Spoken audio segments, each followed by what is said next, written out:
In the burning heat of May 1565, the horizon of the Mediterranean Sea turned dark. It was not a storm that approached the rocky island of Malta, but something far more terrifying. A fleet of nearly 200 ships, their sails filling the sky, was cutting through the water with a single purpose. On board were 40,000 of the finest soldiers the Ottoman Empire had ever assembled. Their goal was simple: to wipe a small order of knights off the face of the earth and turn the island into a launching pad for the conquest of Europe. Watching from the high limestone walls of Fort St. Angelo was Jean de Valette, an old man of 71. He was the Grand Master of the Knights Hospitaller, a warrior monk who had spent his entire life fighting the Ottomans. He looked out at the endless sea of enemy sails, then looked back at his own forces. He had fewer than 600 knights and a few thousand local militia. He was outnumbered, outgunned, and isolated. But as the enemy fleet dropped anchor and the sound of drums began to drift across the water, Valette did not tremble. He knew that this island was not just a rock in the sea.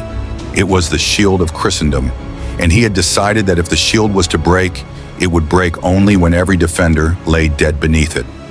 To understand the terror of that summer, we must understand the world in which it happened.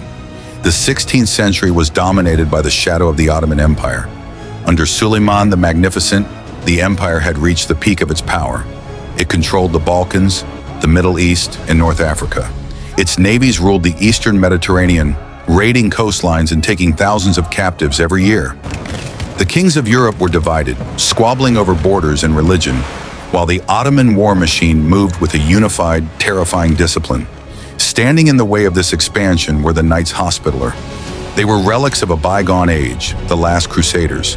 They had been driven from the Holy Land, then driven from the island of Rhodes, and finally pushed to the barren, sun-scorched rock of Malta. To the Ottomans, they were a nest of vipers that disrupted trade and pilgrimage. To Suleiman, they were an insult that had to be erased. The Sultan did not just send an army to defeat them, he sent an armada to exterminate them. The siege began with a sound that would not stop for 4 months: the roar of artillery. The Ottomans dragged massive siege cannons onto the rocky shores, guns capable of smashing stone walls into dust. Their first target was not the main fortress, but a small, star-shaped fort guarding the harbor entrance called Saint Elmo. The Ottoman commanders believed Saint Elmo would fall in a few days. It was tiny, overcrowded, and cut off from the main defenses. They unleashed a storm of iron against it. Day and night, the cannons hammered the walls. Archers rained arrows onto the ramparts. Janissaries, the elite shock troops of the empire, launched wave after wave of assaults, climbing over the rubble with scimitars in hand. But inside St. Elmo, something defied logic. The defenders, a mix of knights and Spanish soldiers, refused to break. They fought with a desperation that stunned the invaders. When their walls crumbled, they built barricades of earth and timber. When their swords broke, they fought with rocks and fire. They used a terrifying weapon known as wildfire, hoops of wood soaked in pitch and gunpowder, set alight and thrown onto the massed ranks of the enemy. The fire clung to armor and flesh, turning the attackers into living torches. For weeks, the small fort held out. The days turned into a blur of smoke, blood, and the screaming of men. Grand Master Valette sent boats across the harbor at night, ferrying in fresh supplies and wounded men, but he knew the fort was a death sentence. He told the defenders that their sacrifice was buying time for the main citadel to prepare. And so, they died. They died in the breach, they died under the collapse of masonry, and they died fighting back-to-back in the chapel as the Ottomans finally overwhelmed the ruins on June 23rd. The fall of St. Elmo was a tragedy, but it came at a horrific cost to the invaders. The Ottomans had lost thousands of their best men to take a tiny pile of rubble.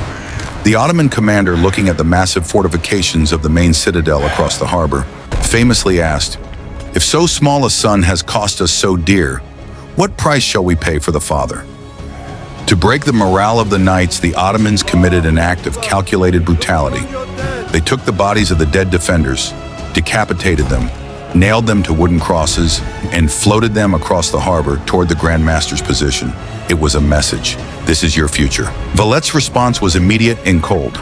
He ordered his own Ottoman prisoners to be executed and their heads fired from his cannons back into the enemy camp. The message was returned: there will be no surrender. There will be no mercy. With Saint Elmo gone, the full weight of the Ottoman army turned toward the main peninsulas of Senglea and Birgu. The summer heat intensified, baking the armor of the men and turning the air into a stifling oven.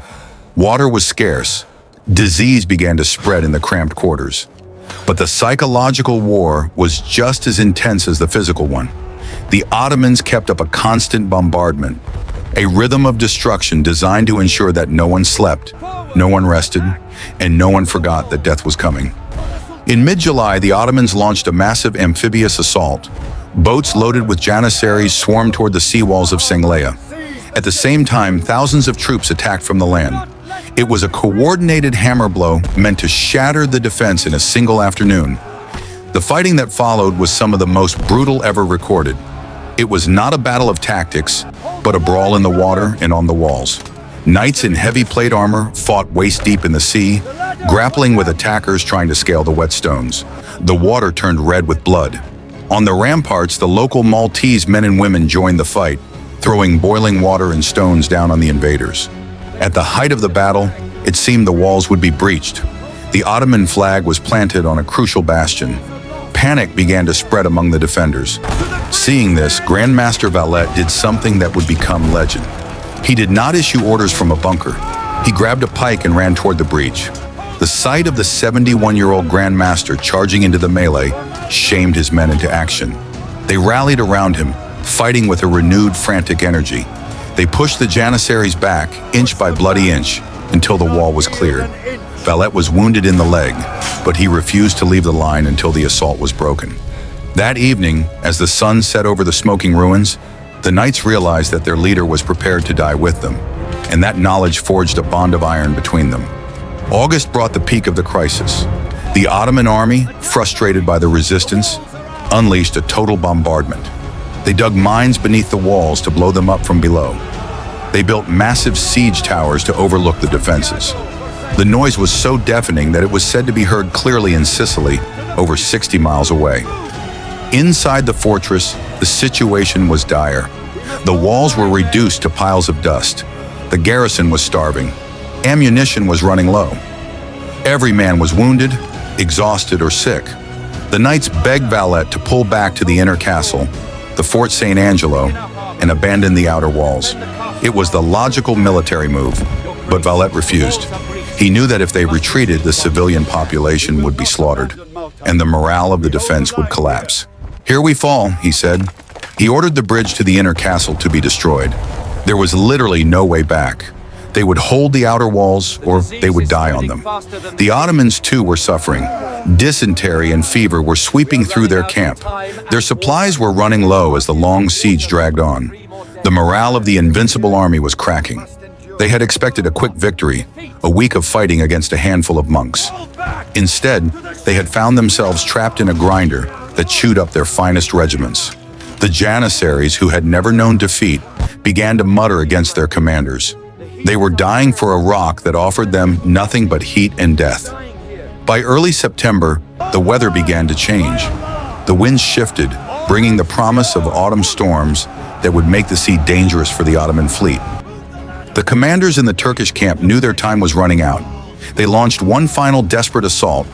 It was a chaotic, flailing attack, driven more by fear of failure than by tactical planning. The knights, sensing the end was near, stood up from the rubble and fought with the last reserves of their strength.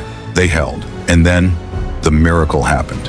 On the morning of September the 7th, a lookout on the walls spotted sails on the horizon. Not Ottoman sails. These bore the cross of the Viceroy of Sicily. The Gran Soccorso, the Great Relief Force, had finally arrived. 8,000 Spanish soldiers landed on the north of the island. For the Ottomans, this was the final blow. Demoralized, sick, and broken by the months of failure, the army collapsed. The commanders ordered a retreat. The siege was raised. The scenes on the beaches were chaotic. The once proud army that had arrived with such pomp and terror was now scrambling onto their ships, leaving behind their heavy guns, their tents, and thousands of their dead. The knights and their relief force watched them go. They did not cheer. They were too tired, too hollowed out by the horror they had witnessed. When the dust settled, the cost of the Great Siege became clear. The island was a ruin. The towns were leveled. Of the original 9,000 defenders and civilians, only a fraction remained alive. But the cost to the Ottomans was catastrophic. They had lost nearly 30,000 men. The myth of Ottoman invincibility at sea was shattered. They would never again attempt to take Malta. They would never again threaten the Western Mediterranean with such force. Europe had been saved not by a great coalition of kings, but by a few hundred men on a lonely island who refused to give up. The courts of London, Paris, and Madrid celebrated the victory. Church bells rang across the continent. Queen Elizabeth of England, who was Protestant and usually hostile to the Catholic order, famously said, "Malta is the shield of Europe." Jean de Valette became a hero of the age. Offers of cardinalships and money poured in, but he refused them all. He remained on his island, dedicated to rebuilding what had been destroyed. He founded a new city on the peninsula, where the bloodiest fighting had taken place, a city that still bears his name today, Valette. But as the years passed, the noise of the cannons faded. The walls were rebuilt, stronger and higher than before. The graves of the knights and the janissaries were covered by the dust of centuries. The struggle for the Mediterranean moved elsewhere. Yet if you walk the ramparts of Fort St. Angelo today, when the wind blows in from the sea, you can almost hear it, the echo of that summer. The summer when the world held its breath. It is a reminder that empires rise and empires fall, but the human spirit, when backed into a corner, possesses a strength that no cannon can break. In the end, the Ottomans left behind more than just their dead. They left behind a legend, a story of how a small brotherhood, standing on the edge of annihilation, looked into the face of a giant and did not blink. The Great Siege of Malta remains one of the most brutal, terrifying, and heroic stands in the history of warfare. It proved that numbers do not always decide the victor. It proved that as long as there are those willing to stand on the wall, the gate can be held. And in the silence that now covers the harbor, that truth still stands, as solid and unyielding as the stone itself.